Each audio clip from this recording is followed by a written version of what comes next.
Blinken went to China.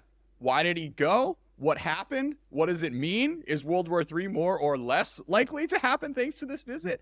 To discuss, I have two fantastic guests today.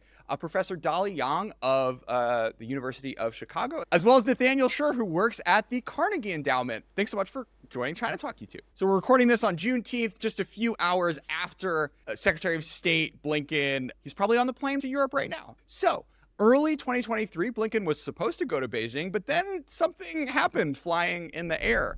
Getting back to the Bali meeting, of course, it's truly the first meeting after President Biden became the president. And of course, the two had many meetings and spent a lot of time together previously when actually Biden and Xi were both vice presidents on both sides, actually. So they knew each other and quite well in that process. What's truly remarkable was because of zero COVID in particular, the relationship really was in deep freeze. And of course, she didn't make international visits since returning, after returning from actually Burma in January 2020. So that was the first major meeting between Xi and Western leaders, actually sort of in a major international setting for actually sort of more than 2 years, essentially. And what actually truly struck me was the photo that was released by both sides, actually, with Xi and Biden in broad smile, really sort of smiling with hearty smiles. And I think we really intended to send a message that we really want to rebuild this relationship and so on. And of course, in the process, they also outlined a number of areas actually to work on, including, for example, the issue of green security, climate, global health, and so on, agriculture a little bit. Although not much substance at that point, but the effort, it was made very clear by both sides that they wanted to stabilize the relationship, especially after a very destabilizing summer of 2022. So we have summer of Pelosi goes to Taiwan, lots of drama there. In the fall, I think it was November, right? We had the G20 meeting in Bali where we have this like magic, I don't know how magical it was. We have a spirit of Bali where it seems things are not about to entirely fall off of a cliff, and sort of building off that, there was this expectation in early 2023 that Secretary of State Blinken would go to China. We have a balloon, which gets a spy balloon, which gets dramatically shot down off the coast of Myrtle Beach, of all places. For our international listeners, this is like a spring break party location famous for lots of mini golf. And then sort of following that, Blinken decides to call off his visit, and we have sort of 4 or 5 months of this interesting, rather awkward dance of the U.S. and China trying to figure out just how they're going to want to re-engage at the highest levels. We have Blinken, we have the balloon, and then I think there's this debate that starts popping up of whether it even makes sense to keep sort of pushing for these high-level dialogues. What's the point, and what are the potential downsides of the U.S. trying to pursue these high-level meetings? I think just from a high level, the U.S. and China, many issues in the relationship that have potential to lead to crises, if not conflict. That high-level dialogue, while it can't resolve the many structural issues in the relationship, it can at least ensure that each side does not misunderstand the other side's intentions towards these structural issues. To give one example, the U.S. often mentions this phrase of reducing the risk of miscalculation. And to put that in concrete terms, I think there is a very real risk at the present moment that on Taiwan, obviously each side can divergent interests that dialogue alone can never solve. But at the same time, if each side misinterprets the other's intentions, then what can happen is a structural issue that maybe long-term can result in a short-term crisis, if not conflict. So there, on both sides, the Chinese side, there is a view that the U.S. is using Taiwan to not only contain, but potentially instigate some sort of conflict with China in order to derail China's national rejuvenation. I think that's couldn't be farther from the truth. The U.S. has no interest in conflict with China. On the U.S. side, there's a view that Xi has an accelerated, preordained timeline for reunifying with Taiwan, and this is leading to an increased urgency to provide for Taiwan self-defense. But I think experts in the U.S. generally assume that an invasion is not imminent. And if that's accurate, if we believe also the Chinese statement that an invasion is the last resort, if that is an accurate understanding of the issue, then I think generally there needs to be a wider understanding in order to derail what has been at least a relatively stable structural issue over the past 5 decades that at least hasn't resulted in a kinetic conflict. The balloon, in many ways, actually really epitomized the fragility of U.S.-China relations. And we really have to take a little longer time frame in looking back, in the sense that the last 6 and 7 years with the trade war, which the Chinese leadership essentially said they were going to fight it in the spirit of the Korean War, and also China's actual really alliance with Russia in many ways, or certainly no objection to Russia making the moves into the Ukraine in terms of the military and certainly the invasion of Ukraine. All of that, and of course the pandemic and the intense information and disinformation wars between the two countries in many ways, actually, all of those come together. You do have the sense, the feel that the U.S. and China, it's not the question whether the two countries were going into a Cold War. It's the two countries were actively wrestling with each other in a way that was very dangerous, and especially, and in that context, actually, the Taiwan threat last year and also, and all that just give you the feel that it's almost, for me at least, it almost felt like actually we are just on the cusp of something of a Cuban Missile Crisis kind of atmosphere, which is why many Chinese felt the same way as well. In fact, there were massive, really the Chinese stock markets plummeted partly because of that sense that war was imminent and so on.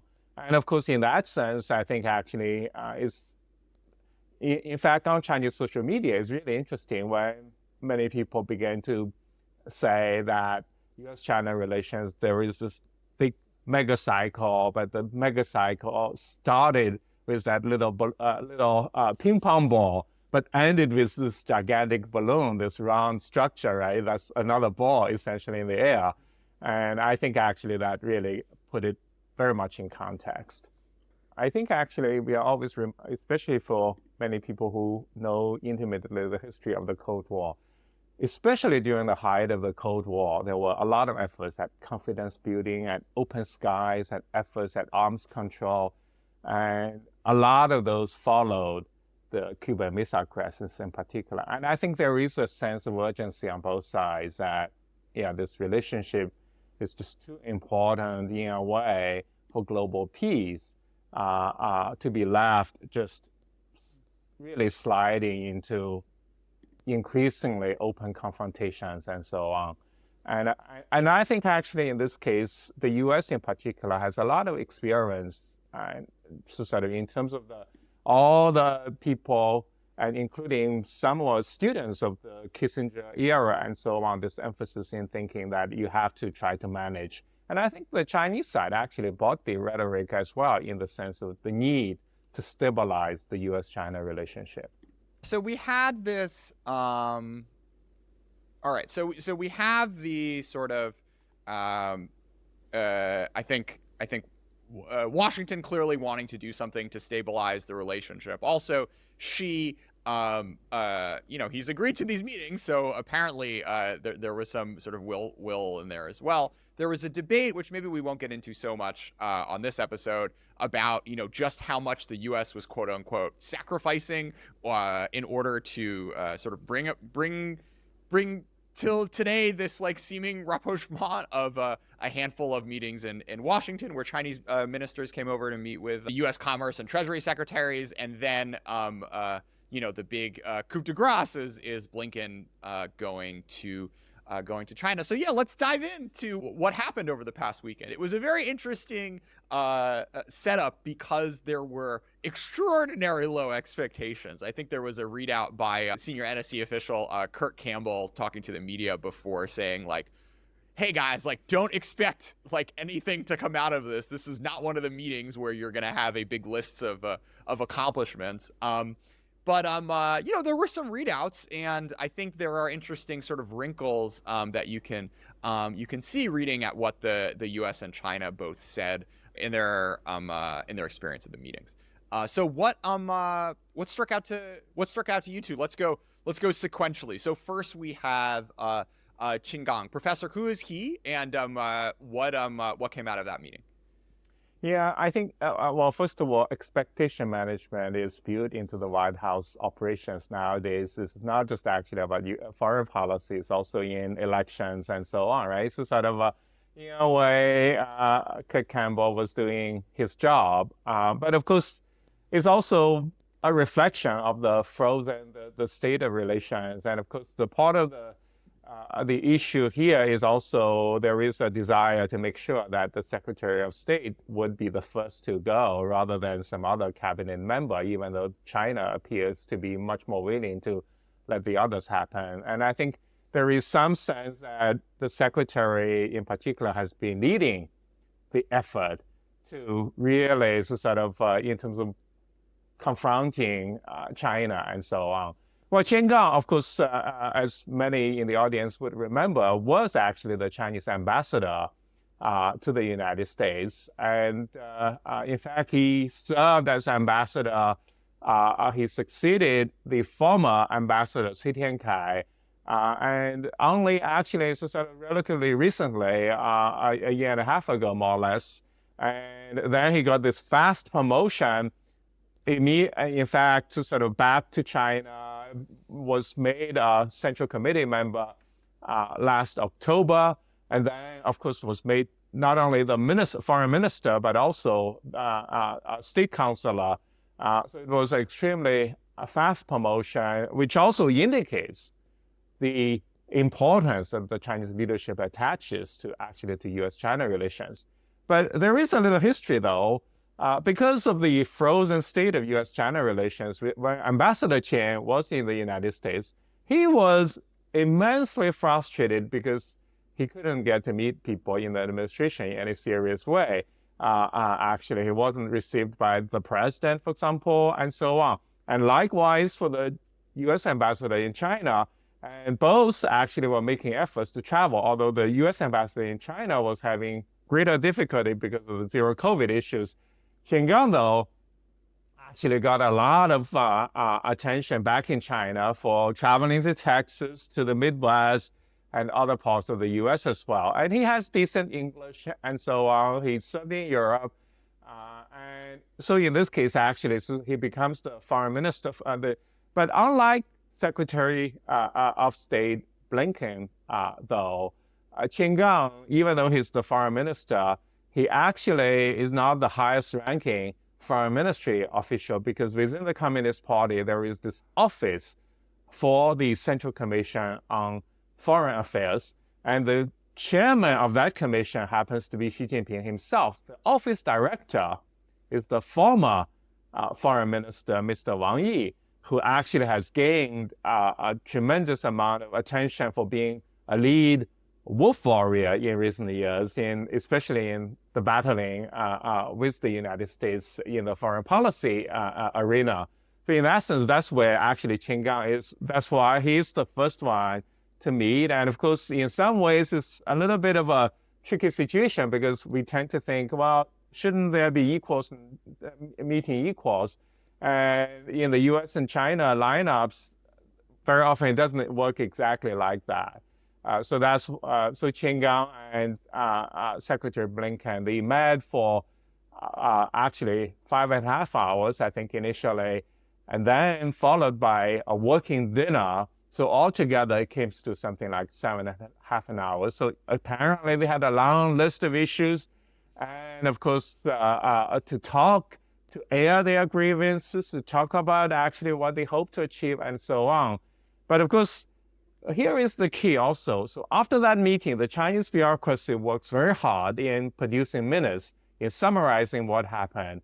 And by the evening, overnight, they would actually be reporting what happened during the day, actually to Mr. Wang Yi, to Mr. Xi, so that they can actually plan out what happens the next day. And likewise, in many ways, actually, the U.S. Side would be doing the same, but probably less elaborately, essentially with minutes and, of course, communications back to the White House as well. Yeah, this is a long weekend. Come on, these poor State Department officials, they don't get their time off. So, one interesting thing I noticed from the Qin Gang readout was this idea that, like, both sides want to help, more students, scholars, and business people sort of interact across the Pacific. And on the one hand, it sounds nice, but like the thing that actually has probably been most dramatic, where there are like structural things that the government isn't doing, is on journalists. So that was one sort of oversight, which I assume was brought up by the State Department, which China apparently had no interest in, letting the U.S. passport holding journalists end up making a grand triumphant return to their former posts in Beijing, Shanghai, Chengdu, and so on. Nathaniel, any other thoughts on Qin Gang before we move up to the before we go up one rung on the CCP hierarchy? Sure, yeah. I mean, the sequence of meetings was highly orchestrated. I do think most of the progress, ironically, was made at the lowest level during the first meeting, which was the longest, over 7 hours, including the dinner. Compared to the readouts with Wang Yi and Xi, the meeting with Qin Gang is really where the action was. There was somewhat of an interesting, perhaps a good cop, bad cop strategy going on here with the sequencing. I do think actually, and also I do want to say a little bit about the journalists, and which is interesting because I think China was very aggressive in expelling some journalists, and then followed by U.S. expulsions during the pandemic basically in March, if you would recall. But what's interesting, however, is U.S. newspapers have not stopped reporting on China. They are now reporting on China from Singapore, Taipei, Seoul.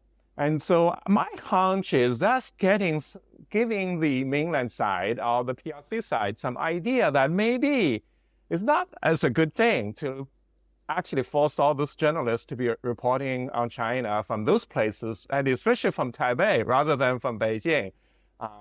So my hunch is, therefore, there is actually the Chinese side has a greater desire now to try to change some of those issues. Yeah, I mean, the whole, like, 讲好中国的故事 thing, like telling China's story well, like the things that are actually the most humanizing and make the world empathize with China are ones you have to report from the ground, because they're about sort of like random, content creators or like small business people, or someone owns a restaurant that you're not going to get if all you're reporting on is like, high-tech stuff and the trade war or whatever. And it's just such a weird dynamic, because like the other crazy thing is like Ling Wei still has crazily sourced articles. So it's not like you're necessarily cutting off the sort of like gossip train that flies, that dribbles out of Zhongnanhai into, the Wall Street Journal and New York Times. But what you're doing by having the journalists out is just like making it less of a human thing, China, which I think is really unfortunate. If you are trying to tell China's story well,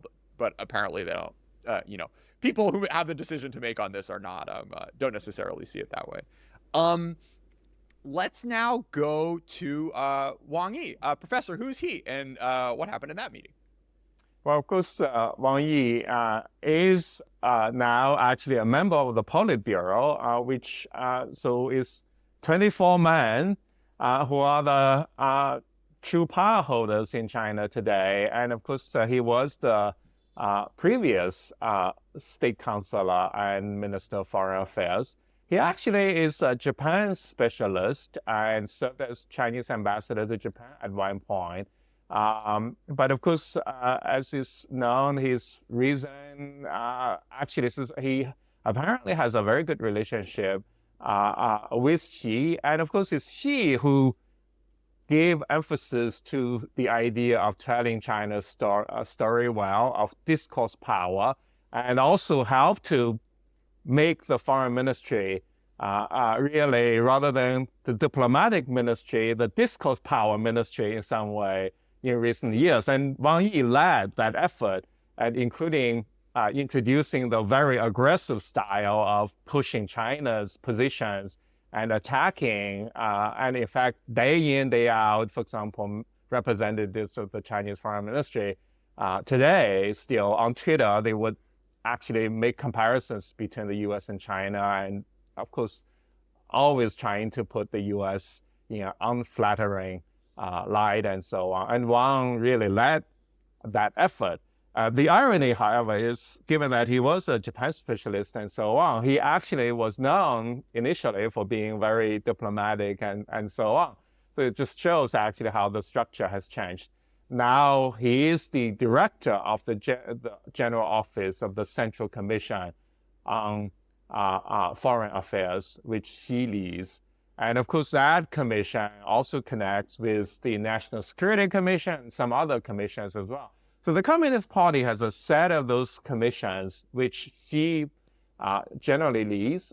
In fact, he's really the chairman of most of those commissions in a way.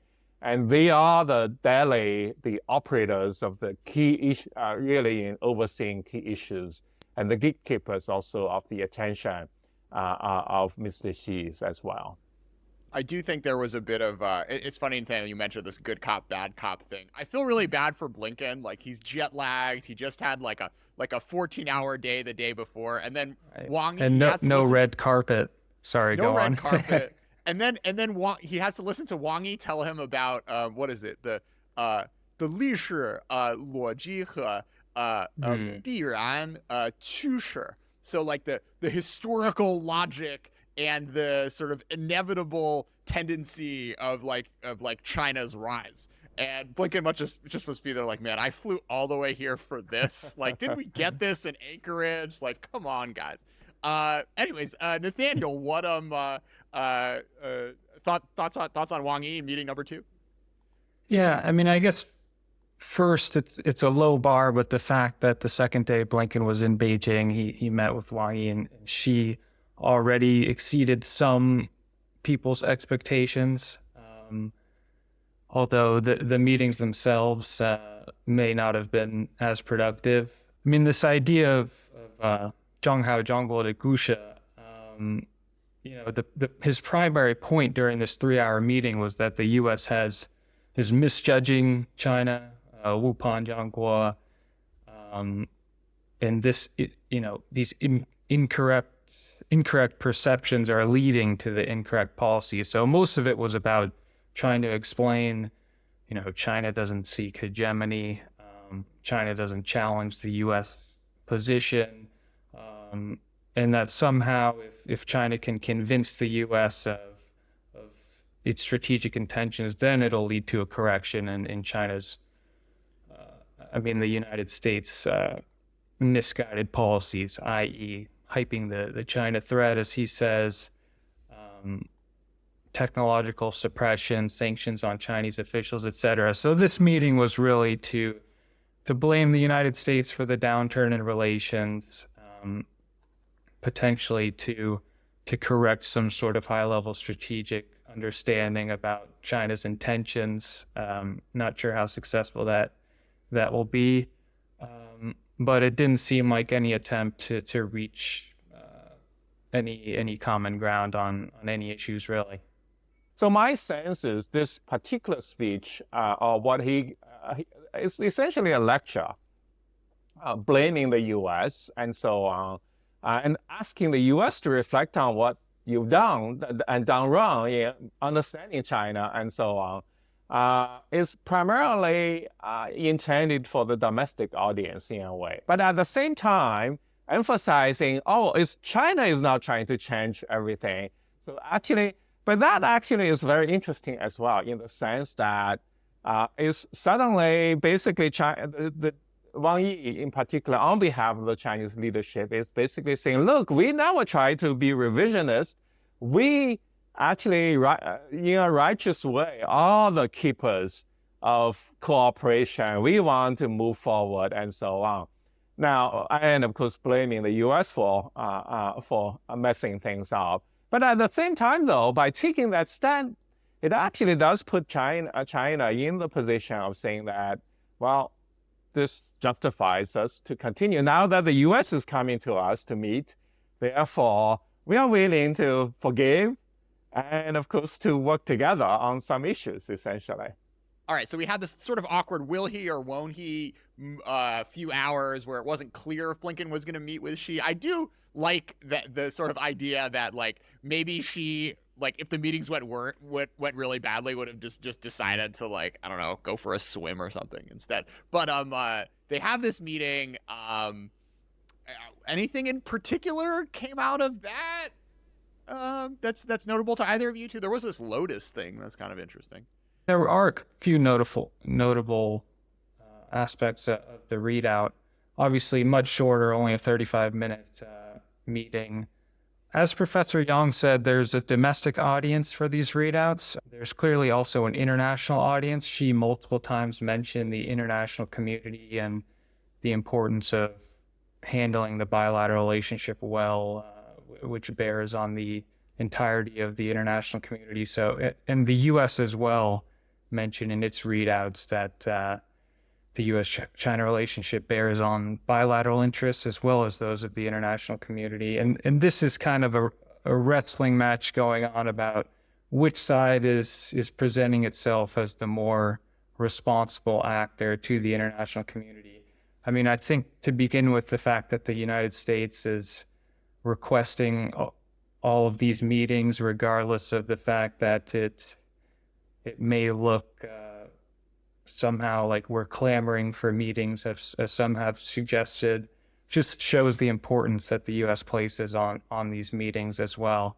And for the domestic audiences, you'll notice that she always speaks about high-level principles. I mean, this is the idea that she is this profound, 马克思主义政治家、思想家、战略家. He's this profound thinker. It's the tangible issues in U.S.-China relations, not worth discussing in this meeting with the Secretary of State, although hopefully they do have those discussions at the head of state level. There are some historical echoes here too, right? Didn't Mao oftentimes, when heads of state come, he'd like, a leader would say like, I want to talk about this and that specific thing, and he'd be like, no, I'm here to talk about history. Like, talk to Zhou Enlai about whatever it is you actually want to, get accomplished here. Well, that's what he did to Nixon, right? Well, yeah, when Nixon went to China, to Beijing on February 21st, 1972, Mao was not on the agenda, actually. So there wasn't an agreement that he would get to meet with Mao, actually.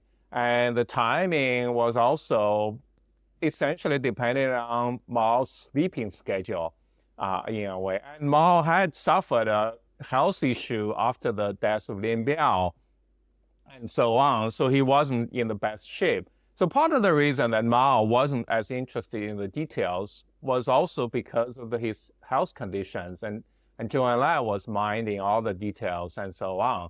Actually, so sort of, there was a unique historical issue there. Of course, of course, Nixon was the leader of the most powerful nation of the world at that point, and he goes to Beijing and be treated like that. And as you can see, it's sort of in some ways there is a little bit of an echo, and especially because Mao tended to work at night and sleep into the day and so on. And his schedule was just not predictable and so on, in a way. And of course, then there was the situation where Nixon went to see Mao when he finally was asked, oh, you come to see him now. So Kissinger joined him.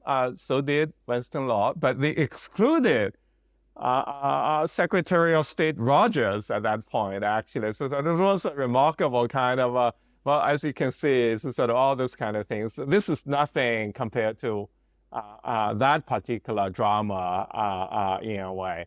But what to add to what Nathaniel was mentioning, the setting for Xi's meeting with Secretary Blinken exuded really a sense of power of the kind of control that he has. The meeting took place in the Fujian Hall of the Great Hall of the People, and Fujian happens to be the place where Xi served the longest in his long career in the Chinese bureaucracy and so on.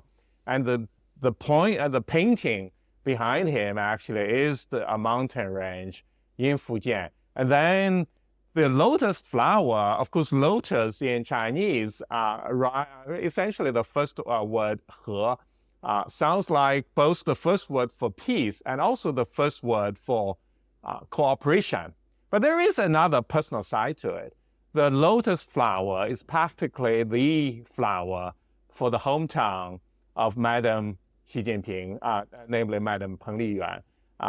So it's famous also for the lotus. So as you can see, this is a setting that clearly there's a lot of thought that has gone into it, but also it shows that it's Xi who is in control. The setting is made to his order, and so on.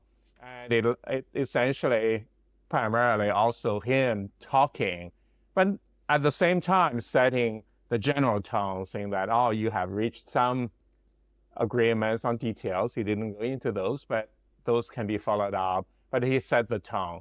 But we can actually nonetheless speculate if there wasn't such a meeting and Secretary of State flies back, it just feeds into all the sort of disenchantment with U.S.-China relations in Washington, D.C., and so on. And of course, it helps in some ways with the coalition of the willing, in some ways, of the U.S. and the EU and Japan and so on, in allying to deal with China. So in that sense, actually, I think the Chinese leadership recognized the importance that they do want to treat Secretary Blinken in such a way to manage this relationship. At the same time, though, the hierarchical setting, though, put Mr. Xi in the role of the leader of the room, of the convener, the moderator, the teacher, practically, in an echo of Mao, actually. Yeah. So the sort of, we're on a podcast here, but the visual was Xi at the head of the table. Behind him was this gigantic scale green mounted Chinese landscape painting, which I don't think is like the prettiest, but for more on that, listen to it's the WWIII mountain, from Fujian, yeah. But for more art criticism of CCP painting, check out my podcast last year with Arnold Chong. Anyways, and then sort of on both sides, you had Blinken and then sort of Wang Yi set up with Xi, as like the elder statesman, talking to these children at a table about their table manners or what have you. Perhaps the most interesting thing to come out of this was Blinken's press conference, which he did at 6:20 in the morning, Beijing time. Poor guy. So let me just run down briefly some of sort of my notes and first impressions of that. He hoped for progress on food insecurity, particularly the Black Sea Grain Initiative. He talked about fentanyl. I mean, who knows what's actually going to come out of that, but we'll see. The people-to-people stuff, as we discussed. some future visits. Qin Gang is going to come to the U.S. apparently. And then you got to this interesting discussion around sort of decoupling and de-risking. The quote was, "We don't want to economically contain China, no decoupling, but de-risking." This idea of like conflating decoupling with economically containing China is interesting. He also sort of talked about this idea of sort of narrowly tailoring risks around dual use military technology and technology used to repress. So I think China would take issue to that. China, as well as ByteDance and Alibaba, would probably take issue to that characterization of the export controls we've seen. But he also sort of makes the case, which is very out of vogue nowadays, of Chinese economic success actually being in the U.S. interest. So he sort of mentioned what Professor Yang said earlier is probably the biggest sort of Damocles aside from Taiwan, this idea of Chinese support to Russia, saying that China's really promised to us that it won't give lethal aid, but, quote, "We are concerned about private companies in China that may be providing assistance in some cases, dual use, and in some cases directed at helping Russia's military capacity in Ukraine." And he, quote, "urged them to be vigilant." This is coming off of reporting that the U.S., both at the very beginning of the war in Ukraine, was really aggressive to China, telling them don't do this, as well as over this past spring, apparently Blinken having to make the case again, presumably some new intelligence or what have you, making them focused on sort of reiterating the fact that this is a real red line for the U.S. So last thing, this idea of mill-to-mill communications is something that China is clearly just not interested in. The U.S. has been asking about this for over a decade now. In the Obama administration, I remember this was something that there was a lot of discussion about. But those sort of crisis communication, whatever things, just in the Cold War, they didn't really exist before a Cuban Missile Crisis, and I guess it might take something as bad as that for the current Chinese leadership to change their mind on this idea of mill-to-mill communications being something that's in China's interest. So maybe to conclude, is U.S.-China relations boring? If this is all we get out of a big meeting, aside from sort of readjusting our expectations of the percentage of World War III breaking out, which obviously is something very interesting. I mean, it seems to me to be just the upside, absent an alien invasion, a new president, or Xi passing on from political power. It seems like there's really very little upside in these two countries doing anything besides not starting a war with each other. Well, I do think it's very important. Number one, the Russian connection is very important. The fact that the administration could actually repeatedly go to China, tell them that you shouldn't do this and that. And I'm pretty sure during those meetings in Beijing, the U.S. side actually even included more detailed intelligence on what might be happening. So in that sense, actually keeping China from being too close to Russia in supporting Russia is of great importance, especially given China's capabilities. Of course, there are a lot of civilian goods and other things flowing into Russia, but for the U.S. actually, and for the West, it's just so important in this. So sometimes, of course, one of the big problems is it's hard to claim credit for what's not happening. But in fact, I really cannot emphasize how important it is, given how challenging it is for the Ukraine to combat Russia. At the same time, also, the U.S. has this daunting task of keeping the coalition together. So in that sense, actually, especially in terms of managing the relationship with China, so there is a lot of finesse here in terms of really, I think, actually, when we talk about managing the relationship, is managing the differences so that it doesn't threaten, but at the same time, in fact, one could imagine if China suddenly turns 180 degrees, becomes actually such a nice partner, that also could be very challenging for Washington, because then it would actually help to dissolve the kind of get together in terms of the West and so on. So in some sense, actually, China, by playing tough, actually gets into the trap of basically being portrayed as this rising geopolitical adversary going forward. Yeah, I think there's a really interesting dynamic of sort of America trying to herd the global global geopolitical cats of the G7 and NATO allies and whatnot, and getting them to focus and recognize that China is a challenging and a competitor. Maybe not wanting the U.S., not wanting World War III to start anytime soon. So Bill Bishop tweeted out, I hope the PRC realizes that Biden is trying to stabilize things and take the hint rather than just lecture in private too that everything is America's fault. The message from G7 leaders, quote, "Don't be the president that gets into a war with China," was important to Biden.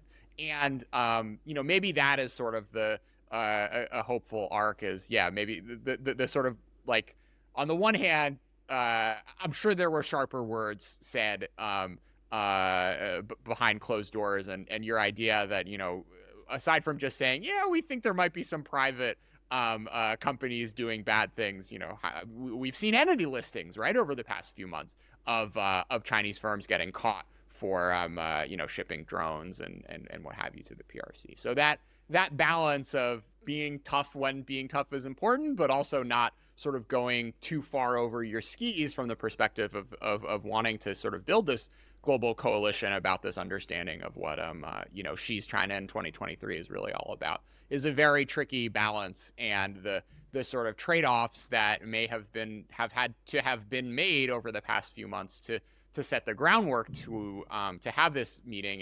It's a little early to tell, I think, whether it has necessarily paid off for the administration to potentially have slow rolled some stuff and made this Tiananmen Square June 4th announcement like one paragraph instead of the 5 that it's been for the past few years. All those things where it's we're still on the day that they had the meeting, so it's a little early to make such a big judgment about whether or not this all made sense. But there clearly is a lot of thinking going on about having to balance a lot of different aspects of this relationship. Nathaniel, any closing thoughts about what we saw and what we might what it might mean for the future? I do think if we can keep U.S.-China diplomacy boring, that might not be the worst thing, actually. Discussing tangible, low-hanging fruit in the relationship, not turning it into a conversation about whether the U.S. is reverting to a policy of engagement. I think the illusions of, shaping China's political system or economic system at this point, I think those in Washington, policymakers in Washington, have given up those illusions. But we can still maintain communication to try to resolve specific issues in ways that advance U.S. interests. And from here, I think the next steps are pretty clear that Qin Gang may visit D.C. We may have follow-on visits, Raimondo or Secretary Yellen to China. Xi may attend APEC in November, and I think this is how U.S.-China diplomacy should be. The two sides maintain communication, try to solve issues, and I don't think the U.S. should give concessions to bring China to the negotiating table.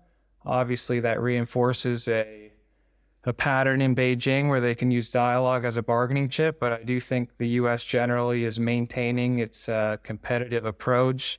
As you mentioned, Jordan, there have been over 50 entity listings in the past month related to supercomputing, involvement in Iran's missile program, companies involved in fentanyl precursor production. I think if the U.S. was really orchestrating a thaw for its own sake in the interest of returning to the engagement policy, we would probably avoid doing things like that. In addition to a trilateral drone reconnaissance agreement with Taiwan and Japan, You can point to examples on all sides. I still think the administration is simultaneously competing and pursuing diplomacy, which has been their strategy from the beginning. I guess boring, Anchorage and Balloon Gate, good for ratings. Boring diplomacy that lowers the likelihood of World War III less. But I'm willing to sacrifice my my YouTube ad dollars for the future of humanity. Professor, final words. This is truly the most consequential relationship, and it's just so important and so much rise on this relationship going forward. So I think actually it's sort of, we are, however, just getting allowed at this particular moment. I do hope that both countries build on this in a way, not that you could expect to get back to the time of the 10-year visas and frequent travels, but certainly actually create the conditions for some sort of a greater stability and global peace. And it's good for humanity in many ways. But at the same time, however, looming on the horizon are U.S. elections and so on, and who knows? There may not be the repeat of the balloon, but there are always a few things that happen that are unexpected as well. Thank you two so much for being a part of ChinaTalk. Well, thank you. Thanks for having me.